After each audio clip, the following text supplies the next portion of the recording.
and maybe some vitamin D, extra vitamin D, because you're not outside in the sun, and some zinc, and all this is preventative, right? Preventative medicine against the pandemic. Well, the problem with that is it makes my hair and my nails grow like overnight. So I literally have to cut my finger. I did kind of notice that. You noticed that? You noticed that? I gotta have it. I gotta have it covered. I didn't, but it's like, damn, I'm cutting my fingernail like 3 times this month. Yeah, it's the vitamins you're doing, I bet, man. So there's a gold tip for you, everybody. Vitamin D supplement too. Oh, I'm on it, man. I'd rather take the vitamin than take the than take the sickness or whatever. Right. It's good to see everybody. It's Saturday morning. I'm Justin Chamness. This is realestatewholesalersclub.com.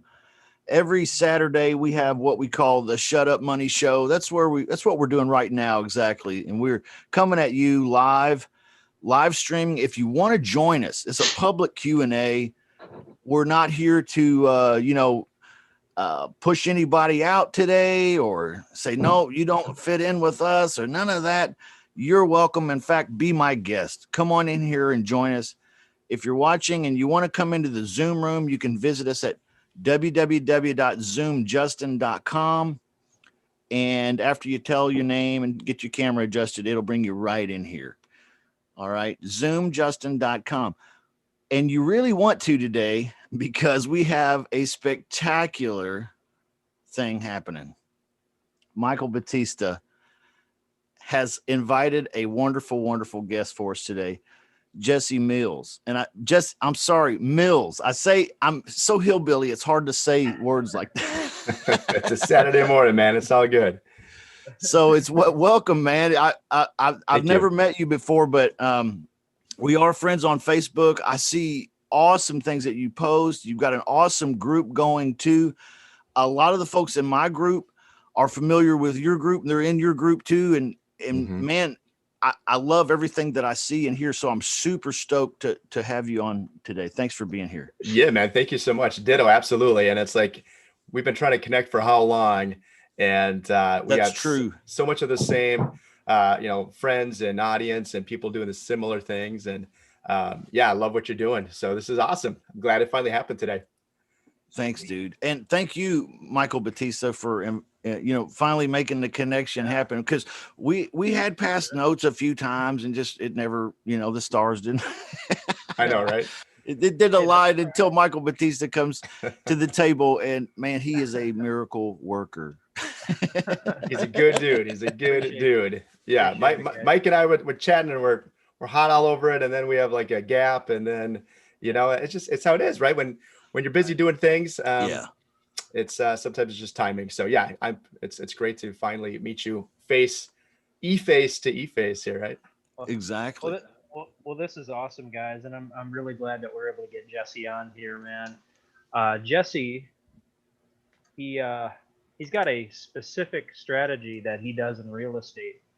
I'm not going to get into the full details of it. I'll let Jesse kind of break that down for us.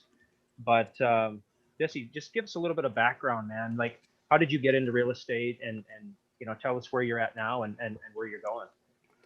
Yeah, thank you. So I got in kind of via the mortgage route.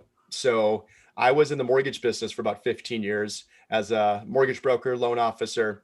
And that's how I started. I was in my probably early 20s and got into the mortgage business. And roughly 2010, 2011, started wanting to really learn more about real estate investing. And also, I wanted to get into investing myself after helping a lot of other people get mortgages, right, and get their own house. And then also at the same time, I was kind of one of those things like, hey, you know what? As a loan officer, the more people I can help get into houses, the more money I make, and the better I am at my career, right? So kind of natural that you want to have solutions, you want to have options for people. So I started kind of just diving in online and ran into some people talking about lease options and no money down, no credit, and At that time of my life, I'm like, cool, that sounds like this guy, right? It sounds like me. So let's go. And, because I went through the mortgage crash, right, of 08, 09. And let's just say, billion-dollar banks go out of business. The one-man show in his office at home isn't faring too well, right? So it was a great lesson for me. But so I've got kind of 15 years of in the mortgage business, that knowledge, and started really learning like, wow, there's people who can't get into a home right now because of a lot of reasons. And let's be honest, some of the reasons are good. That's why they have guidelines and rules, but some of them are kind of stupid. And some of them, they just, you can't put everyone into a box. And so I ended up investing in a course online and spent $9.97 and did my first lease option deal. And I actually got to throw up props to my boy Joe McCall. That's how kind of I got in the biz. And then through Wendy Patton, studied her a lot too. And so about Joe's course, did a deal, made $8,000, spent $1,000, made $8,000. I'm like, it works. Obviously got back my investment. That's pretty cool. And then just, kind of naturally I would get into more of these situations where I would find people who couldn't qualify. Right. So for about 10 years or so, I did mortgages and I did lease options. And they were, depending on the year, one year was more of this, more of that, but it's kind of both of them were growing and growing. And I did. So I've done a ton, right? I've done a lot of different, styles, ton of wholesale lease options, bunch of sandwich lease options, contract for deed, right? Owner financing. I've done a lot of wholesaling, and a lot of that's been through friends and partners. But kind of in 2015, 2016, as the market started getting hotter, right? And I mean, hello, raise your hand if you're in a hot market right now, right? Gosh. As the market started heating up, I would find fewer sellers that would want to work with me, but I kept getting buyers, right? I kept getting my rent to own tenant buyer leads that had money. And so one day I was talking with a buddy of mine, a very good friend, and he was also a fellow loan officer. And he said, hey man, I know you're investing and you have, properties you come across all the time. And let me know if you want, or if you have any good leads for me, right? Let me know if you have any opportunities. And I said, well, I don't have no houses right now. I said, I'm actually trying to find some more houses right now. But I've got this really great couple and they've got like $25,000 to put down. They can afford like $2,000 a month, maybe 2,400. And they need a couple years to be able to qualify. But I'm just trying to find them a house. And the light bulb kind of went off. He's like, how about I buy it for him or we do it together? I'm like, yeah, that's cool. We could do that. Kind of like had never dawned on me. Right. Like, well, I'm like, well, no, I go find sellers and I match them up with buyers. But he's like, well, I'll just do it. I'm like, okay, cool. So we did that, and we did a handful of deals that year. And I'm like, I like this. This works pretty cool. And so I did more of that with other friends and other, clients and partners, and did some myself and did some with other people. And then I kind of said, you know what, I like this way personally. I like this better for me. And so I kind of coined it the slow flip. And so now I stopped doing loans about a year and a half ago. I don't do any mortgages at all. I do a lot of consulting, and I've got a great mortgage team I work with. So, I mean, I'm in the business kind of day in, day out that way, but I'm not. You kind of refer stuff over to them. I'm sure you probably still get leads and stuff that come through that way. Yes. Yep. Yeah. I'm just not, I'm just not the one doing the loans. I'm not the loan originator. I'm just, I'm the dot connector. Right. So, but it's, it's super important in this business to know that side of it. And so, as you guys know, right, there's a lot of people in our space that know real estate very well, but they don't really know mortgages and financing and credit. There's people that know credit really well and mortgages, but they don't really know real estate. So I've really had kind of a leg in both sides of this for a long time, which for me and my business has been super helpful. And so, yeah, now I reverse engineer it. So the slow flip essentially is working with people who want to be landlords, who want to invest in real estate. They're ready for a property. And then we have tenant buyers who want a home, who can't get a home. And I just grow these two buckets. I get to mix and match. I get to make it. It's like a 5-win situation and get paid. So that's crazy. That's cool. So you took basically the grind almost. I mean, I'm sure there still is some grind to it a bit, but I mean, you took like calling homeowners and trying to get a seller to be like, yeah, I'll let you lease option my house out, and then try to profit that way. You already have the funding in your back pocket. You just need someone with X amount of dollars down. So break us down an example deal, man. That sounds wonderful. So like Yeah. you said, this If you want to share this- screens, Jesse, or anything like that, feel free to, man. And Cool. promo. I didn't tell you this earlier, but whatever you want to tell us, sell us, give us, whatever, man. This is welcome home today. Thank Awesome. you. I mean, you're family around here, man, and you're famous too. So I would say that, but tell my wife that might give me some props, some points. But no, thanks, man. I appreciate that. Yeah. No, you know what? Yeah. I just love to connect the dots. And there's so many ways to make money in real estate. There's so many ways to help people. And my thing is just like, I don't know about you guys, but there was a time when we all were little kids and we just wanted to do things that we thought were super cool, and it was about the job or the business. And then you got to get older, right? And then you're like, oh, well, I have to make money. Maybe I don't want to be a school teacher, right? Or maybe I don't want to do this, or I don't want to do that. And I wanted to be a teacher when I was little. But then I'm like, oh, I got expensive taste, yeah. I got expensive taste. I like to travel, and I like to not have to be in the same place every single day. Yeah. And so it's been super, super fun. And to be where you guys are at as well, right? Is to craft your own way and say, look, I'm really in a position where I can truly help people, but with my creativity and with my problem solving. And the more I do it, the more I get to get paid, and the more I get to help others. So it's this synergistic thing, which is super fun. What I love about what we're doing, it's very different. And here's the thing, I'm going to tell you guys right now, for the slow flip, for my program, I still do old lease options. I call it the regular lease options. I do seller first sometimes. I just closed on a subject to a month ago. So I did a sub 2. That's how I acquired it. And then I sold it on a lease option. This is a sweet deal. I bought the house for $1,000 down. $1,000 down. Nice. I got this house. Took over their financing. Cheap house. Yeah, with about 100K in equity in it. Right. Wow. Then within, I think 3 weeks tops, it was about 2 to 3 weeks, I had a tenant buyer. And guess where the tenant buyer came from? It wasn't bandit signs. It wasn't a Facebook ad. It wasn't Craigslist. It was relationships. So it came from a realtor that knows what I do and says, hey, I've got someone that might be a good fit for you. This tenant buyer had $50,000 to put down. So $50,000 to put down on this house. Wow. I'm now rehabbing it because it needed some work. I'm rehabbing it, but I'm really not with my money. I'm rehabbing it with their money they gave to me that I'll credit back to them when they buy it in a few years. And it'll cash flow probably $600 to $700 a month.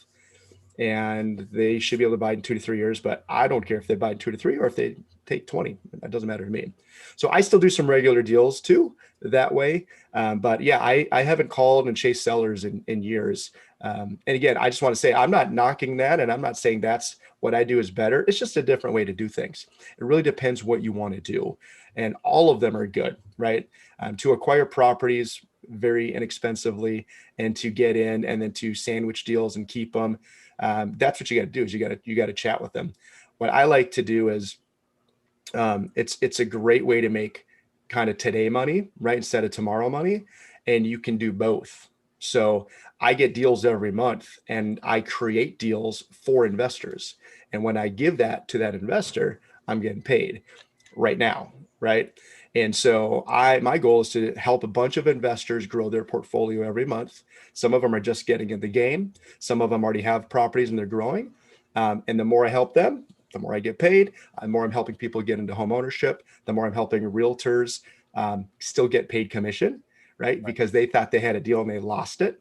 And so they're still getting paid now. So like, holy cow, you guys are like riding in on the white horse and saving us, Yeah. And so it's just this beautiful circle. But then I'll keep deals and I'll do it myself too. So I bought a duplex about a year and a half ago, zero down, came in and purchased it. It was about $80,000 down payment, but it wasn't my money. So my tenant buyers put down their money. I used their money to acquire it. I came in with zero. And the cool thing is I actually purchased it from a wholesaler buddy. So I actually made $10,000 to buy this house with zero down. That's cash flowing every month. Wow. Yeah. So I do a lot of networking with wholesalers, with rehabbers as well, because there's a lot of ways to connect the dots that way. I could go into a whole thing with that, which is pretty fun, right? Because again, everyone has dead leads. Everyone has junk leads. And I don't say that to be mean about the people. It's about just the situation, right? There's people I can't help, and there's people I can't help that someone else can still help. And so it's like, let's just help as many people as we can and find a way to monetize it. That's huge. That is Dude, huge. that is awesome. So a lot of information there. I know. Oh yeah. It's almost like where do you start? You know, like and I know there's questions in the Zoom room here. I know folks here are like already chomping at the bit. Right. Definitely agree. So let's back up then. So your tenant buyer, they brought 50,000 down, okay, on any one particular house. So how do you profit on that deal? Like, what does that look like? You have your private funder, you have your tenant buyer. Like, how did you? So you got the realtor to give you that tenant buyer. Did you pay the realtor? And if so, kind of how does that structure? And then how does the investor get paid? How do they make their money? Yeah, great question. So, on the deal I just did, the sub two, like, that's not, I mean, it is a slow flip deal, but it's a little different, right? The way that typically goes is, again, I'm buyer first, right? I'm not property first. I'm not seller first. I'm buyer first. So, and a lot of our business, and I have a program, of course, I have a coaching program, and I've people I partner with, and we do JV deals all over the country. We're in multiple markets, and really looking to grow that. And so I'll hop on board with a student and a partner and say, like, hey, how can we help you getting your phone ringing, right? Oh my gosh, me and Michael wants to talk about that, don't you, Michael? Yeah, me, I'm going to blame him. I'm going to make him take 100% of the blame for that. But no, it's not. It's not really just him. We were both thinking, man, wouldn't that be cool if we could talk to him about this JV thing he's got?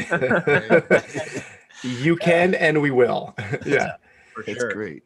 Yeah, no, it's awesome. And here's the thing, guys, for people who are doing regular kind of lease options, the way I learned it, the way I've been doing it for years, you can still do this all day long because you got houses. If you have houses, what do you need? Tenant buyers. Yeah. If you get tenant buyers, what do you need? You need houses. So you either go find the houses, but if you can't find the houses, right? Like, I hate to say it, but there's been points in my business where I said, hey, I'm sorry, I've only got a couple houses. And people are like, well, I guess I'll pick this one or this one, or I don't like this. So then you got this person who wants a house, but you don't have it. So, that's up to me as a business owner to do better, right? And do more and find more properties. But so at the end of the day, it's problem solving, providing value, giving people what they want. And the more ways you can do that, the more you're going to be the go-to. And when you're the go-to, you're going to, do better financially and just have a better business, right? So, so how this kind of works is we're buyer first. So I'll get a Facebook message, a text message. Someone will call me, say, hey, Jesse, I think I've got somebody for you that's a fit for your program. They just talked to my lender. They can't get pre-approved. The good ones, see, I like to train my referral sources. So they know. They don't send me someone, and again, not knocking the person, just knocking the situation, right? They don't send me someone with $1,000 in the bank who wants an $800 a month payment. I would love to help those people. Trust me. I haven't figured out how to do that financially, make it work, right? Not at this point. So they have to be able to afford a decent monthly payment. They have to have some money down. That's how it works. But they'll send me someone, hey, here's somebody, Jesse, $30,000, $40,000 down. They need another year or two. Here's the situation. So then what I do is I get on the phone, and the beauty Jesse, guy, are these mostly like self-employed people, dentists, doctors, other professionals that maybe don't have 2 years of tax returns that look like that comparable to the house they want to buy, stuff like that, or is there a typical type of person that it ends up being a lot of the time? I'm glad you brought that up. A lot of people, both new investors who work with us, as well as referral partners, as well as just people getting in the game, right? They'll want to do this. Everyone thinks it's credit. It's not always credit. There's lots of reasons people can't qualify, right? So self-employed is a big part. You go to a normal conventional lender, right? And I don't care if you're in Kansas or Florida or, Alaska, it's the same rules with Fannie Mae, Freddie Mac. If you show them, hey, I made $100,000 last year in my taxes, but I wrote off $80,000, they're going to say, well, you made 20. And like, no, I made 100. Like, no, you told the IRS you made 20, right? Right. So you're not going to go get that $300,000 house on 20,000 a year income. So that's a ton of our clients, right? And so again, having that mortgage background to know like, okay, I get it. You have things, you can't afford this and you can't afford more than what it looks like, but we got to take the next probably 2 years to restructure your taxes, write off way less. Yeah, you got to pay the IRS. It sucks, but it is what it is for a couple of years. Then you can get financing and you could go back to writing everything off, right? Or doing what you want to do. So self-employed's a lot. The caliber of tenant buyers we've had, and frankly, guys, with COVID, it's gone up. It's crazy. Right. Yeah. I've had more people put down between $50,000 and $80,000 in the last few months than I did the couple years before. When you say caliber of people, you mean not only are these professional, employed, like serious, stable individuals, but they're putting down more money than they did like 2018, 2019. Correct. That's what you mean, right? Yeah. Yep. Yeah. Yep. They're, not, they're more of a career of someone who's been in, a profession for a while. They've got good down payment. We don't even really touch anyone under 10% down. And there was just a couple years ago, I'd be pumped to get 5 to 10%, right? When I started, I'm like, oh my God, they got 3% down. They got 5% down. Now it's like, I'm sorry, if you don't have 10%, we can't really help you too much. Now, if we had inventory, I'm not that picky, right? So that's a cool thing. So again, guys, this is where we connect the dots. So I'm like, you know what? Here's our website of houses we have. Now, yet I don't spend my time doing that, but that doesn't mean I don't want to do that. I just don't want to be the person doing it. So if I have a website full of houses and to say, which one of these do you like? Because we can get you one of these for maybe 5,000 down, maybe 10,000 down. But if I'm going to go convince my investor here to go purchase a property off the MLS for you that you want, we got to see 10% down or more. Yeah. Yeah. Yeah. And they got to be willing to put that. I'm guessing, I know you haven't gotten to this, but they have to be willing to put that in the pot before the guy buys, right? Absolutely. Yeah. So it's very simultaneous, right? So sorry, I'll try to give a real short synopsis. It's hard for me to do that. I like to talk. And sorry, I like we details. keep interrupting you, man, because we're hungry for the knowledge. Dude, I squirrel left and right. The next thing you know, we're talking about Taco Bell and Fort Myers. And I'm like, how did we get to that point? I love that crunch wrap, man. That's right. Who doesn't love a good crunch wrap? That's huge though, too, because you're like, hey, you get this call, you get this text, whatever. Now you get on the phone with John Smith and he's like, hey, I'm a dentist. We just moved here, whatever the case is. I've got about 50, maybe I can go $80,000 down. But I really would like to buy a house. I don't want to rent. Right. Yeah. So they get on the phone with you and basically you're structuring it. So you're like, okay, happy to work with you. I'd love to, see how we can make this work. You basically are coaching them now in terms of, okay, we got to take this 50 or whatever your down payment is. We're going to move that into like an escrow account or something with an attorney. Like, how does that work? So you don't want to waste your time. You know what I mean? You want to know that they're serious and you're having real conversations and it's high quality stuff. So. Yeah, exactly. So step one is getting the leads, right? Yeah. So again, how I get my leads is a lot of it's relationships. It's communicating with people, it's your sphere. We do some digital stuff. We get the phones ringing. I've got ads running right now. I just talked with an investor the other day from San Diego, one from North Carolina. So it's pretty cool. So we've got that going. And the nice thing is, right, I'm doing these day in, day out. It's not like I'm, hey, I did this back in 5 years ago and here's what worked, right? Like I'm in the trenches doing deals every single month, multiple. And then what's working is we share that with our partners and our students.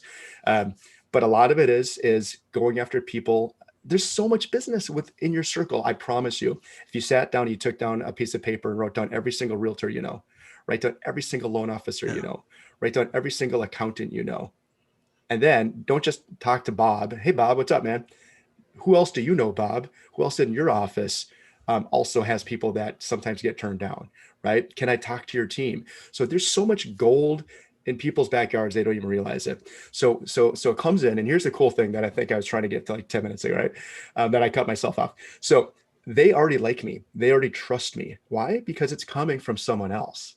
So by the time they're talking to me, they're like, "Oh, hey Jesse, I heard about you, and I heard you're the man that can help us." And so they'll tell me everything for the most part, right? And Yeah. for me, number one is the story, okay? Because I want to take care of the investor. I want to take care of the owner of the property. If it's not a slow flip deal, I want to take care of them. I don't want to set anybody up to fail, right? I tell people I want to set you up to win. And so I want to know what's the scoop, right? Because this is 101. If you're doing lease options and owner financing deals, that means someone can't get a mortgage.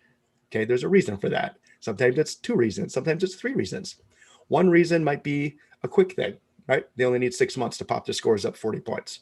One thing might be a long thing, like they don't have taxes for their business yet. That's a 2-year deal, right? Like this doesn't happen in any time soon. This is a 2-year deal. Or they had a bankruptcy. This is a 1 to 2 year to 3 year deal. So what's the story, right? Then talk to me about the numbers, which hopefully I already know this by now, but what do you have down? What are you paying per month, right? You got to know that, because if you're paying $1,500 a month right now and you are late on your payments and you want a $1,700 a month payment, that ain't happening. Right. You know, like I've learned that one. So like, what are you paying now? What can you pay? Right. And then, then you got to go one step further, right? Like for the right place, what would you pay, right? If you really want this place, because then you get a third set of numbers, right? So it's like, okay, you're bumping them, Yeah, you got to know the ceiling. You got to know the ceiling, right? So like, well, I'm paid 15 and I can save money and it's comfortable. We could go up to 18, and oh man, for the right place, I'd go to 2. Okay, cool. So now I know my range. I'll keep them where I can, but I know they'll go up to here, right? Then I go in and I've got what I call the magic spreadsheet. So the magic spreadsheet is magic because I put numbers in and then it spits out money. It spits out money, right? And so I go into the magic spreadsheet and I say, okay, this is what they want to buy roughly. This is how much they can put down. This is how much they can pay per month. And I just reverse engineer it. So then I say, okay, well, we got to go get this house at this price. This is what we need our payments to be at, depending on the kind of financing my investor is going to get or how they're doing it. Some do cash, some do financing. This is where they need to be. And then I basically say, okay, so, Mr. Tenant Buyer, Mrs. Tenant Buyer, this is kind of where we would have you at on a monthly payment. This is where your purchase price would be. And I need X amount of dollars down. Does that sound good to you? And they say, yeah, sounds great. Then I look at my numbers and then I go to my investors and usually I know who's ready for a deal, like right now, right? Again, that's the beauty. I don't have to go find that seller. I just go to my list of people who have already raised their hand and say, Jesse, when you get a good deal, let me know. So then I say, hey, Steve, I know you're looking for a good deal that's making at least $400 a month cash flow. That's making at least 15% cash on cash, 60 to 80% ROI. This looks like a good one for you. Let me tell you about so-and-so. Here's the situation. Here's their story. They're putting down the X amount of dollars. They can afford this much, and they want to buy a house somewhere in these areas. Okay. Okay. Hold on. Time out. Yeah. I was about to take a break because that's a lot to digest. Yeah. Okay. Hold on. I'm a little slow. So, you said 400 a month cash flow. Mm-hmm. This is what your investors would be interested in. Mm-hmm. Just for an example, 400 a month cash flow or more, 15% cash on cash, which means basically 15% equity, right? Well, for what they've invested. So that's the beauty. They're buying a property and they're going to come in and let's say it's a $250,000 house. Okay. That's $50,000 down if they're buying as an investment property, right? 20%. They're coming in there, they're putting 50,000 down and they're buying it at say 9 a.m. on Monday. But 10 a.m. on Monday, an hour later, they are now selling it via lease option and they're getting back, let's say 30 grand. Okay. Now minus my fee. So I take a piece of that. That's how I get paid. So minus what I get. So let's say on $30,000 down, I'll probably make about 9,000 on that part of it. I get paid 2 different ways, by the way. So that's one of the ways I get paid. So I'll take 9. So they get 21. So they brought in 50, but then they get 21 right back. So that's how the cash on cash is killer. Yeah. Mm-hmm. Wow. That's great. Yeah. And then the tenant's there day one. So the day they buy it is the day the tenant moves in. And the day they start making money, the day they start collecting rent, and that tenant buyer has already agreed to buy that $250,000 house for 280, and they're on board, ready to go. They're ready to fix things, repair things, take care of it like their own house. So they're not bringing all cash to this deal. No, They're- most of our investors are financing. They're getting financing. Okay. Yep, they're financing. Yep, some do cash. We've had a number of in the last few months that did cash just to get it, and then they turned around through financing on it afterwards. Or they had, like one guy's got a $500,000, home equity line of credit, so he just went and did that. But yeah, the model doesn't work great if it's just cash and you don't throw financing back on it, right? It works fantastic when you finance it. Yeah, the ROI Mhm. percentages just go up considerably. Okay. Yep. I like that. So Mhm. they're getting 20% down mortgages from whomever's going to do this deal. I mean, how like what kind of relationships do you have to set up there, and like what kind of banks Yeah, that? so They understand? Do you give them the whole scoop? Do you not? I mean, how does that work? nope, I do. So that's part of when I'm meeting and interviewing a new investor, and I'm explaining how this works. I say, again, you're going to go purchase it. So our investors, and again, this is why, guys, it's so good to just know as many strategies as you can. Because again, I want to reiterate, I'm not saying what I do is better than anyone else's or it's the way to do things. It depends on the scenario. It depends on your person. And some people would say, oh, that's really dumb. Like, I'll just go find a seller who can't sell and go get it for, $100,000 equity. Amen. Like, yeah, you should go do that. Right. But this is just another way to do it. And so our clientele, they're busy professionals, right? They're someone who are just going to go buy a rental property off the MLS at retail price, put down 20%, get 1 month security deposit, and then they're going to be a landlord and say, hey, I'm in the ball game. And I say, well, if you look at that strategy, let me show you mine, because mine crushes that, if that's what you're going to do. A lot of our investors are not necessarily people like us in the trenches all day doing real estate, right? They have jobs, they have careers, they have businesses they own. They just want to make money with little headaches and hassles. So I say you have to, you should get financing. It's the best way to do it. And then we get them pre-approved for typically a conventional loan or commercial. So a lot of times we'll do commercial. When I say commercial, people think, apartments and multi-unit. It just means not Fannie Freddie, right? It means talking to your local credit union, your local community bank, someone who it's their rules. It's a portfolio deal, right? And they love us, by the way, because I talk to those bankers, and once I explain it to them, and no worries, it usually takes a couple times, and they're like, and then after the second or third time I explain, like, oh, I get it. Wow, that's awesome. So I'm like, not only does our investor have money down and they're on the hook for the loan, but our tenant buyer, I'm vetting the heck out of our tenant buyer too. And so our tenant buyers say, I want this house, and I've got a lot of money in this house. So it's almost double security for the bank, frankly. So they get pre-approved, and then we know what they can buy. So then we say, okay, Mr. and Mrs. Investor, you can buy up to a $400,000 house, and then it's just a matter of the house. And we let our tenant buyers choose the house. We don't say you got to pick from these 5 or 10, 15 houses. We say, which one do you want? And we let them choose. Whatever they pick, I know I'm going to make my math make sense. So the math is going to make sense where our investor is going to make cash flow and a good ROI, and they're going to buy it at a premium. Wow. I love it, man. That's So great. are these properties coming off the MLS? Mm-hmm. Yeah. Wow. Yep. Oh. So sometimes, well, I should say most of the time they are. Now, again, right, when you have a good network of folks you work with, we work with a lot of other, wholesalers and rehabbers. And so if they've got a property that is at a discount and it's off MLS, which right now is huge because it's so stinking hot, Sure. that's tremendous. So right now I've got tenant buyers that are going and looking at properties with my wholesale partners and friends that's off MLS that I might be able to get in a JV wholesale fee. So I get a wholesale fee, then I get my slow flip fee. And then, by the way, I'm a licensed realtor. So I'm a real estate agent. So I get the commission, because what I'm buying off of, well, again, we don't always have both, right? You're not going to necessarily get a wholesale fee and a commission. That's solid. But no, usually it's one or the other.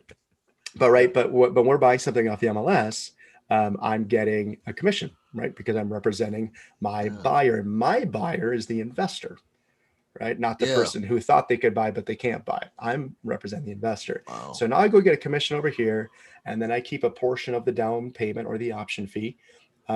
So the investor gets most of the meat on the bone. I get a little bit, so I get paid that way. So yeah. So the nice thing is, I mean, the average profit on these, I think, are better too than the normal deals. That's awesome.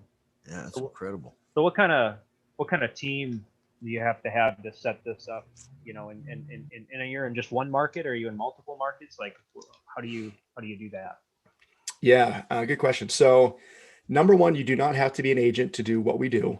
I think, frankly, it helps. And I spent 10 years as not as an agent, right? Because in the world of, Yeah.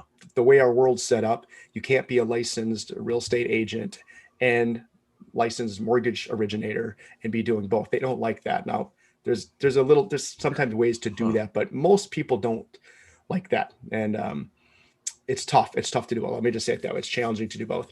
So you kind of one or the other. So that's why I just said, so I'm not going to get my license. I just do loans and I invest on the side, do this on the side. But I found the more people that know me know what I do, the more leads I get. And the more leads I get from them, it's not a one-time, right? It's not a one-time seller. It's a referral partner. So they keep sending me stuff over and over and over. So getting licensed has actually helped. Yeah. I can jump into groups that I couldn't before, not as an agent, and I can go meet with agents, and it's kind of, mano a mano. So that's been helpful to do it that way. That's great what you just said. I always say nobody gets rich in this business alone. Mhm. Nobody. Never. No. Ever, ever. And you just said it in an even more eloquent way when you said that, the more people that know what you do, the more leads you get. It's just it's that magical. Yeah. Yeah, and you don't have to be that guy that's annoying and salesy and all over the place. Just sharing what we do, and but you can't be scared of it either, right? You gotta let people know this is what I do. And it's funny, I tell people I don't want a regular buyer.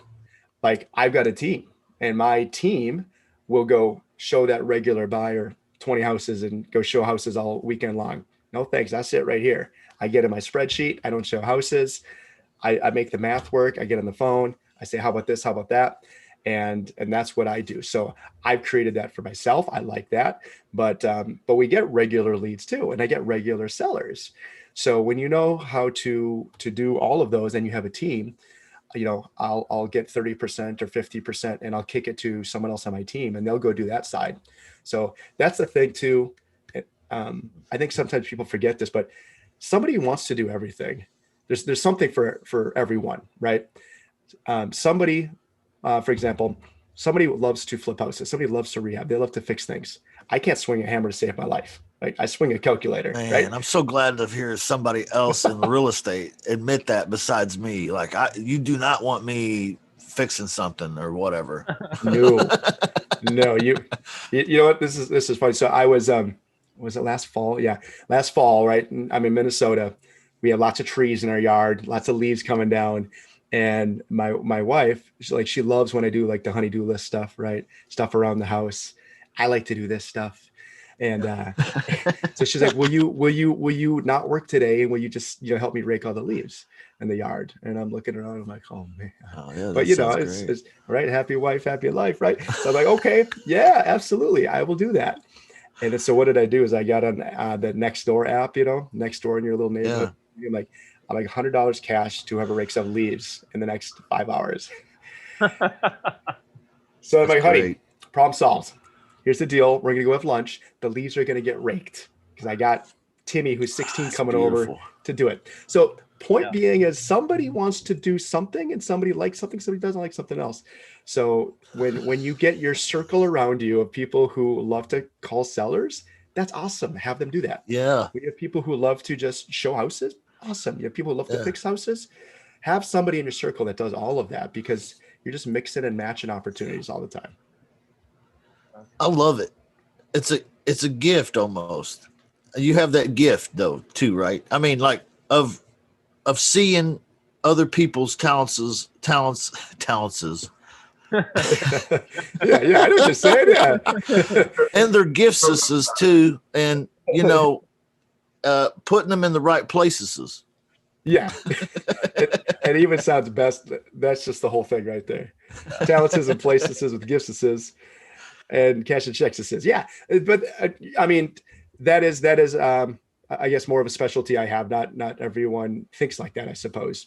Right. But that's the thing is when people love what they're doing and they're good at what they're doing, they should be doing that. Oh yeah. Right. And that's when you talk about team, no one can do this alone. And I did a lot of stuff myself. I've got a full-time VA I've had for a few years. He's a rock star. I freaking love him. He's great. I just hired a new executive assistant. She's local. She's full-time. She's working out of my house. She's working in my office. We're doing rehabs together. She's amazing. And she's learning this and she gets it all. And you know what, when you take on a team and you take on other expenses, it's scary because I'm like, oh my God, what I'm paying her, what I'm paying him, what I'm just paying for systems, what I'm paying for everything else. It's a lot of money. But you know what? Number one, we're doing more because of that, right? Yeah. And it's not just me. And then they're doing what they're good at, which is making up for the things that I'm not as good at or I don't like to do. Yeah. Yeah. Yeah. I had a guy tell me, a mentor one time, he said, you'll never be what I am. You'll never have what I have. And I was like, okay, what are you talking about? I was like, what do you mean? He said, you want to be the guy that has all the answers. He said, you want to be the smart guy. He said, but the guy that's sitting behind the desk right now, he said, I'm the guy that has all the questions. I'm not the guy with all the answers. I know how to ask all the right questions. He said, look at all these offices that people work for me. He's like, those are the people with the answers. Why do they work for me? I was like, man, this guy's mind blowing me right now. Like, Heck yeah. But that's kind of what you're talking about a little bit. I mean, you don't have to be the best in your business at this particular task if you're outsourcing it to somebody that really is great at this. That's wonderful. Totally. And yeah, you don't have to have the answer. You just need to know how to find the answer. Yeah. Right. And when you can find the answer and you say, you know what, I'm not great at that, but I've got someone on my team who is, talk to so-and-so. Now you're teeing it up for them. Let them crush it because that's what they're good at. That's what they like. You take a piece and move on and go to the next deal, go to the next opportunity. And then you forget about it. And that's fun, right? When you're like, oh, I totally forgot about that deal I kicked to so-and-so. And here's a $3,000 check, $2,000 check, $5,000 check I forgot about because that's not my thing, right? So I let them go do their thing. And then it's reciprocal. It just goes back and forth that way. That's great. Now, Jesse, are you just in one particular market? Like you said, Minnesota. Do you work in? I know you mentioned you have students. Like, tell us about that. Your student base and like what does that look like for people to work with you or even work for you? I don't know how that works. So just definitely explain that, break that down because I'm sure a lot of people are interested. Yeah, absolutely. So right now, I do most of like my personal deals that I'm doing in the Minnesota, Wisconsin area, just because that's where I live and that's where my network is. But with our JV partners and our students, we are in the Orlando area, we're in the Tampa area, we are in Baltimore, Illinois, Southern Illinois, we're in Colorado, Arizona, where else? Oregon. So, and just growing and growing, Texas. So the nice thing is with this system, guys, it works anywhere. I'll say, I just had an investor call someone the other day who they actually came into my funnel as an investor. And then when we started talking, like, wait, so you teach this too? Like, what if we do this as a partner, as like a student? I'm like, absolutely, we can do all of it. Like you could be an investor, you can be a student, you can be a buyer. I've had people who started as an investor and turned out they were a buyer. Like they couldn't buy yet. So we helped them get a house. It's just great. It's crazy how this works. That is cool. Yeah. Like, well, okay, you have money, you got capital. That's awesome. But you actually can't qualify yourself. So now, I mean, we're helping you. So like it flip-flop, you know what I mean? So people like shift in the different buckets we have. But the system works everywhere. So yeah, we're looking for, I mean, I want to just grow this tremendously all over the country. And I want to help other folks who are in creative real estate, who are in real estate, right? I mean, even regular agents, people who are not licensed. A lot of our students are not licensed. So, like I said, you don't have to be licensed. Now I think it's helpful to have someone on your team who is licensed. So if you yourself are not a licensed realtor and you don't want to be, I tell you, you probably should, frankly. I think the benefits outweigh the negatives.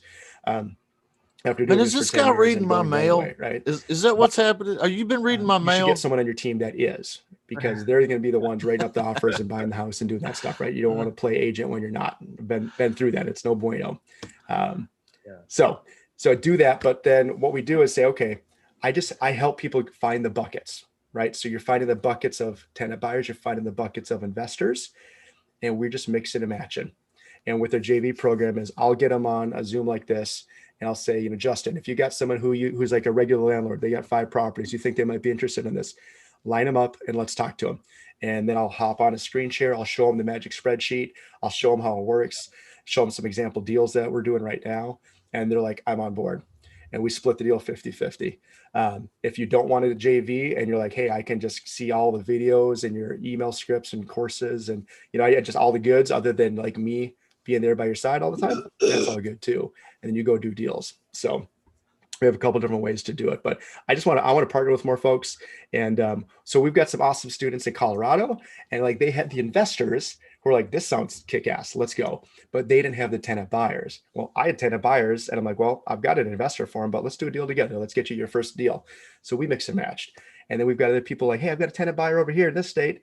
And this was like, I got an investor, let's go. And so we're just mixing and matching. So you're able to work on both sides. So if people bring you a buyer with that kind of cash Shoot, down, I can't hear you. Oh. Hold up one sec. Can you hear me now? I don't think it's you, Mike. Okay, I can hear you now. okay, gotcha. So here's basically what I want to know is if we get a buyer, Mhm. with that kind of cash down, Mhm. regardless of necessarily location, obviously try to be in the areas that you're more centered in, but Mhm. we can bring that buyer to you. Obviously, you got to be part of the program, but let's say you got to bring that buyer to you, you partner up, and you say, yeah, I've got an investor that could go ahead and work on this deal, and we can get it done. If someone does that, you split the profits with them. Yeah. If you bring basically one part of the deal, right? So we need houses or investors, or we need tenant buyers. You bring a great tenant buyer, and our investor, one of our, in our pool says, yep, sounds like a great deal. Let's go. Absolutely. Wow. Mhm. Okay, that's great. Now, one question that I was wondering is when you get someone that is qualified, you go through your process and make sure that they are going to be a good fit. But let's say they check all the boxes, they're Mhm. qualified, ready to go. When you're going out and trying to find a house, are you trying to negotiate that deal, or do you just, how does that work on the acquisition of that? Like if the house is listed at 250, are you guys trying to get it at 225, create a spread or anything, or is it just, hey, we'll take it? Like, can you break that down? Yeah. We're always trying to get a deal, of course, if we can.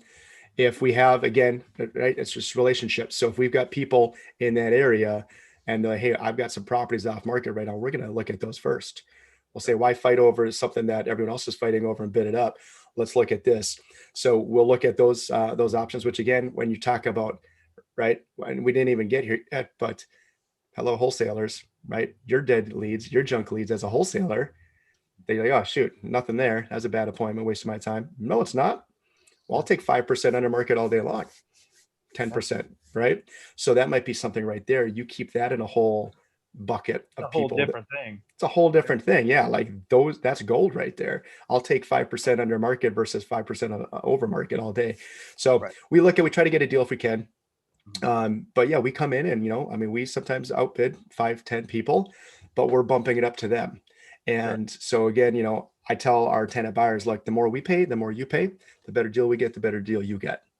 So, and there is a certain point, of course, we say, okay, this is bananas. We're not paying this for the house. And it depends on the scenario, right? I mean, if they only need a year and we're paying a price that doesn't make sense, and then we're bumping it up even more, if we don't think it's going to appraise, we're going to say this just might not fit, or maybe we spread it out. Let's give you more time to, for you to improve the property, let it, go down, or let the value go up, let the balance go down. Maybe you improve it. So we'll push that time frame out, but yeah, for the most part, we're looking at comps. We're looking at what it's worth, and we jump in the ring and throw our offer in and try to get it as a good deal if we can. Gotcha. I guess I was wondering too is, let's say the house was at 250 and you have the understanding with the buyer that, okay, you're agreeing to buy this at appraisal value. If we can, and let's say appraisal value is 250, but if I can get it for 225, like, can you collect that spread? Has that been something that you've been able to do, or is that kind of a twist on this? Yes and no. And here's why I say that.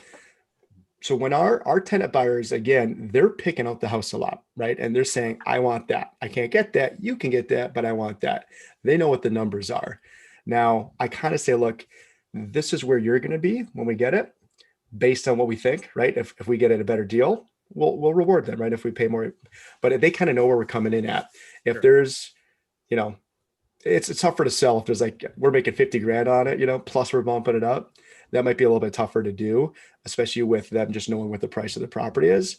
But if we say, look, you know what, we can come in cash and get this at a significant discount, or we have relationships with these people, so you're paying what your price is, and that really shouldn't affect our price, right? Like, your numbers are your numbers, our number are our numbers.